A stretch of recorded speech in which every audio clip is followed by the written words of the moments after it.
మన VVIT university absolute discipline, absolute education. ఇంకొక ప్రశ్న అడుగుతాను, తప్పుగా అనుకోవద్దండి సార్. ఇప్పుడు వైఎస్ మైకేల్ బాబు గారు ఆది ఆంధ్ర క్రిస్టియన్ అంటారా, లేకపోతే అంటే బీసీసీ అంటారా, అంటే ఎస్సీ సమాజం కిందకి వస్తారంటే ఏం చెప్తారు?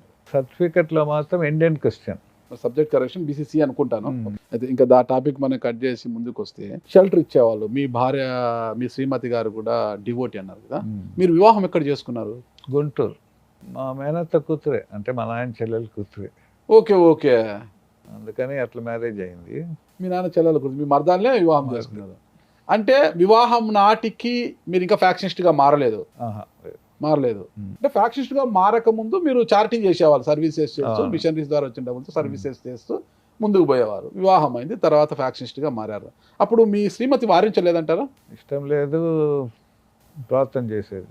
ఇష్టం లేకుండా నన్ను ఏం చేయగలుగుతుంది? నేనే చాలా ఆమెను హింసించేవాడిని. హింసించేవారా? ఏ విధంగా హింసించేవారు? ఒకసారి కొట్టే కర్ర ఎరిగిపోయింది. అయ్యో, అంత కొట్టేవాడిని. మద్యం సేవించేవారా మీరు అప్పుడు? చాలా. దేవుడు దర్శించినాక ఒక చుక్క, ఇప్పుడు 30 ఏళ్ళు అవుతుంది దాదాపు, ఒక చుక్క కూడా టేస్ట్ చేయాలనే మనసు లేదు. మీ శ్రీమతిని హత్య చేయడానికి ఇంట్లో కిచెన్లో డబ్బాలో బాంబులు పెట్టి ఉన్నారు, ఓకేనా? ఆ బాంబులు పెళ్ళి ఆమె చనిపోలేదు. ఆ విషయం మీకు తెలిసినా కూడా వాళ్ళని ఏమీ చెయ్యలేదు అన్న ఆరోపణ అనేది వాస్తవమా? అంటే బాడీ గార్డ్స్ నా భార్య మీద కోపం, ఎందుకంటే నేను బాగా కొట్టేవాడిని కదా. అందుకని వాళ్ళకు మరి కరెక్ట్గా అంటే వాళ్ళని ఎంకరేజ్ చేయదు, సో వాళ్ళ కోపము. ఒకసారి నేను ఇంటి బయట కూర్చోనంటే ఒక బాడీ గార్డ్ వచ్చాడు. సార్ నీతో మాట్లాడాలన్న. ఏంట్రా అన్న? నువ్వు అంటే నీ భార్యను చంపేస్తానన్న. వద్దురా అన్న, ఆ పని చేయొద్దన్న. అయితే ఊరుకుండలేదు. ఒక దీక్షలో బియ్యం పెట్టింది, తీసుకుంటుంది కదా, ఆ బియ్యం పైన తోడేసి లోపల శక్తివంతమైన బాంబులు పెట్టి బియ్యం తోడేసి, అంటే నా భార్య వేలు తగిలితే బాంబులు పేలి చనిపోవాలని. కానీ పనాయమ ద్వారా, ఆమె ప్రార్థన చేస్తుంటుంది కదా, పనాయమ ద్వారా అక్కడ బాంబులు పెట్టారని తెలిసిపోయింది. అంతవరకు తప్పించుకున్నది. ఇంకా దాని విషయం ఇంకా నేను పెద్దగా బాడీ గార్డ్స్ దండించడం అట్టేం చేయలే. ఎంత క్రూరమైన వ్యక్తి సార్ మీరు అప్పట్లో, అసలు నాకు అర్థం కదా. కట్టుకున్న భార్య, పక్కింటి వాడు కావచ్చు, ఎవరైనా బయట వాళ్ళు ఒక చిన్న మాట అంటే పడం మనము. కానీ ఆ రోజు బాడీ గార్డ్ వచ్చి చంపుతామన్నా ఊరుకున్నారు. బాడీ గార్డ్స్ బకెట్లో బాంబులు పెట్టి మీ భార్యను చంపాలని చూసినా, అది తెలిసిపోయినా కూడా ఏమీ అనలేదంటే అంత క్రూరంగా ఎలా ఉండిపోయినారు సార్ అసలు మీరు? అంటే ఫ్యాక్షన్ లైఫ్లో మనిషి చాలా కఠినం అయిపోతాడు.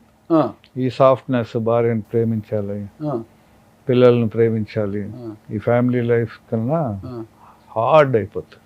ఎప్పటికీ ఎవరిని చంపుదామా, ఎవరిని చంపుదామా, ఇంకా అంత హార్ట్ ఉన్నప్పుడు అంత కఠినాత్ములు అయిపోయాను. ప్రేమ అనేది ఎక్కడ ఉంటుంది? బయట వారి మీద లేకపోవచ్చు, కట్టుకున్న భార్య పిల్లల మీద కూడా ప్రేమ ఉండదా ఫ్యాక్షనిస్ట్లకి? ఏమో, నాకు ఉండేది కాదు. మీకు ఎంతమంది సంతానం? నాకు 4 ఉన్నారు. 2 మగ పిల్లలు, 2 ఆడపిల్లలు. ఒక బాబు మాకు హైదరాబాద్ నుంచి మేము కారులో పోతున్నాం, డ్రైవర్ నిద్రపోయాడు. ట్విన్స్ అన్నమాట, 3 years old. అప్పుడు యాక్సిడెంట్లో చనిపోయాడు. అది కూడా స్పిరిచువల్గా ఆలోచన చేస్తే కత్తితో పొడిచినవాడు కత్తితోనే పడవబడతాడు. కరెక్ట్. నేను చేసిన పాపమే మా బాబు మీద పడింది. ఇప్పుడు ఒక బాబు, 2 కూతురు. వాళ్ళని మీలాగే పెంచారా, ప్రేమతో పెంచారా? మారుమనసు పొందాక ప్రేమతోనే పెంచాను.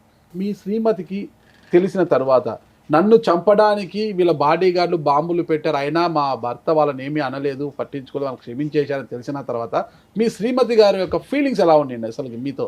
ఇంకా ప్రేమ అనేది ఉంది. ఏమనలేదు ఆవిడ వచ్చి నన్ను చంపాలని చూశారు మీ వాళ్ళు అనేసి? అట్లా అనే పరిస్థితి లేదు అప్పుడు. ఎందుకు? చాలా క్రూరుణ్ణి కదా. ఓకే.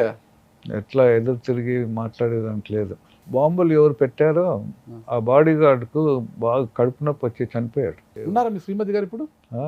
ఆ రోజు అంత కఠినాత్ముడుగా ఉన్న భర్త ఈ రోజు కరుణామయుడైపోయాడు కదా, మరి మీ శ్రీమతి గారి ఫీలింగ్ ఎలా ఉంది ఈరోజు? ఆశ్చర్యమే. ప్రేమించాల్సిన వయసులో ప్రేమించలేదు, ఈ వయసులో బాగా ప్రేమిస్తున్నారు. దేవుని ప్రేమ అది. దానికి తోడు నాతో పాటు సేవలో ఉంటుంది. దాదాపు 30 కంట్రీస్ తిరిగాము దేవుని సువార్త కొరకు. అన్ని కంట్రీస్కు నా వెంటబడి పిలిచిపోయాను. ఇంకోటి సార్, మీరు ఫ్యాక్షన్స్ బాంబులు చుట్టడం కూడా తెలియదు, ఊరిక బాంబులు పట్టుకున్నారు. అంటే తుపాకీ మంచి గురి పెట్టగలరు అని అంటుంటారు కదా, అవునా? మా ఫాదర్కి ఒక గన్ ఉన్నది. ఆ, ఆయన అంటే 12 బోరే. ఆ, ఆయన హంటింగ్ పోయేవాడు. ఒక ప్యాషన్ వచ్చింది ఆ, తుపాకుల మీద. ఇంకా రాజకీయాల్లో దిగినాక తుపాకులు అవసరమే కదా. ఉమ్, ఇంకా దొంగ తుపాకులు కొనడము, అది సీక్రెట్గా పెట్టుకోవడము. తర్వాత ఎయిర్ గన్తో ప్రాక్టీస్ చేసేవాడిని. ఆ. మా పాప, పెద్ద పాప తల మీద యాపిల్ పెట్టి కాల్చిన, ఓకే. అంత గురి ఉండేది. పాప తల మీద పెట్టి కాల్చడం ఏంటి సార్? అయ్యో పాపం బిడ్డ. తెలియక ఏమేమో చేసేవాడిని. ఆ, తర్వాత ఎయిర్ గన్ పెల్లెట్ను ఎయిర్ గన్తో కొట్టేవాడిని, అంత గురి అన్నమాట.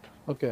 ఇంకా ఫారెస్ట్కి పోయి హంటింగ్ చేసేవాడిని. ఇంత థ్రెట నుండి, ఇంత ఫ్యాక్షన్లో ఉండి ఫారెస్ట్కి అంత ధైర్యంగా వెళ్ళేవారా? ఉంటారుగా బాడీ గార్డ్స్ పక్కన. అంటే ఖర్చు బాగా కదా, మీ తల్లిదండ్రులు ఏమనేవారు కాదా? ఏంది ఇదంతా కూడా ఇంతమందిని మేపుతూ అందరిని ఏంది? వాళ్ళు బాధపడేవారులే. నా జీవితం ఇంకా అట్లా అయిపోయింది. మనం బతకాలి అంటే ఎదుటోని చంపాలి, అంటే మనం చావాలి. ఒకటి అనుమానం సార్ నాకు, ఇది చాలా చిన్న ప్రశ్న, మరి అడగకూడదు కానీ అడుగుతున్నాను, అందరికి తెలియాలి కాబట్టి. ఏపీలో బూరగడ్డ అనిల్ అని గుంటూరులో ఒకతో ఉంటాడు. బూరగడ్డ అనిల్ మైకేల్ విజయ్ కుమార్ గారు మా పెద్దనాన్న వైఎస్ కుటుంబంతో మాకు బంధుత్వం ఉంది, భారతి గారు మా వదిన, ఇట్లా చెప్పుకుంటుంటారు అనమాట. ఆయన నిజంగా మీకు బూరగడ్డ అనిల్ కుటుంబంతో సంబంధాలు ఉన్నాయా? ఆయనకు మీరు పెద్దనాన్న? పెద్దనాన్న కాదు, ఆయన పరిచయమే. నన్ను పెద్దనాయన అంటాడు. బంధుత్వం లేదు? బంధుత్వం లేదు, జస్ట్ పరిచయం. మరి ఆయన ఎందుకు మిమ్మల్ని మా పెద్దనాయన అది అని చెప్తుంటారు? చాలా ఇంటర్వ్యూలో కూడా చెప్పాడు ఆయన, మా పెద్దనాయన అది అని. పెద్దనాయన అని పిలుస్తాడు. వరుసకు పెద్దనాయన అని పిలిచేంత మాత్రం నీకు పెద్దనాయన అయిపోతానని ఈ రోజు అనలేదా మీరు? అది అడగాలనే ఆలోచన కూడా రాలే ఇప్పుడు. ఫైనల్గా మీ కుమారుడు ప్రదీప్ అనుకుంటా, మైకేల్ ప్రదీప, ఏం చేస్తున్నాడు ఇప్పుడు? ఇప్పుడు వాడు రాజకీయాల్లో ఉన్నాడు, వైసీపీలోనే ఉన్నాడు. భవిష్యత్తులో కుమారుడిని వైఎస్ఆర్ కాంగ్రెస్ పార్టీ నుంచి ఒక ఎమ్మెల్యేగా చూడాలని కోరిక ఉందా? దేవుని చిత్తం అయితే. వైఎస్ఆర్ కాంగ్రెస్ పార్టీకి మీ సహకారం ఎలా ఉంది ఇప్పుడు? సహకారం అనేది ఏం లేదు, ప్రేయర్ చేస్తాను అంతే. జగన్ కోసం ప్రేయర్ చేస్తాను. షర్మిలమ్మ గారి కోసం చేయరా? చేస్తాను. ఇద్దరి కోసం చేస్తారా? మరి ఇద్దరిలో ఎవరి వైపు దేవుడు కరుణిస్తాడు? అది దేవుని ఇష్టం. ఇప్పుడు నా వరకు జగన్ ఒకటే, షర్మిల ఒకటే. ఓకే. మరి ఇద్దరు వేరు వేరు పార్టీలు కదా, ఒకరు తల్లి కాంగ్రెస్, ఒకరు పిల్ల కాంగ్రెస్. అవును, అది నాకు సంబంధం ఏముంది? నాకేమంటే బంధువులు ఇద్దరు బాగుండాలి. అన్న కూడా షర్మిలను కలిసే వచ్చినాను. ఓకే. ఈ ఇద్దరి మధ్యలో భేదాభిప్రాయాలు ఉంటే అది నాకు సంబంధం కాదు కదా. నాకేమో ఇద్దరు కావాలి. నేను వాళ్ళిద్దరిని చూసినప్పుడల్లా రాజశేఖర రెడ్డి గుర్తొస్తారు. రాజశేఖర రెడ్డి నేను వెరీ క్లోజ్ రిలేషన్షిప్, చాలా ప్రేమించేవాడు నన్ను, నేను కూడా ఆయన చాలా ప్రేమించేవాడిని. ఇంకా అదే ఆ ప్రేమను బట్టే రిలేషన్షిప్ ఉంటుంది. సుమన్ టీవీలో మీ పర్సనల్ అండ్ బిజినెస్ ప్రమోషన్స్ కోసం కింది నెంబర్కి కాంటాక్ట్ చేయండి.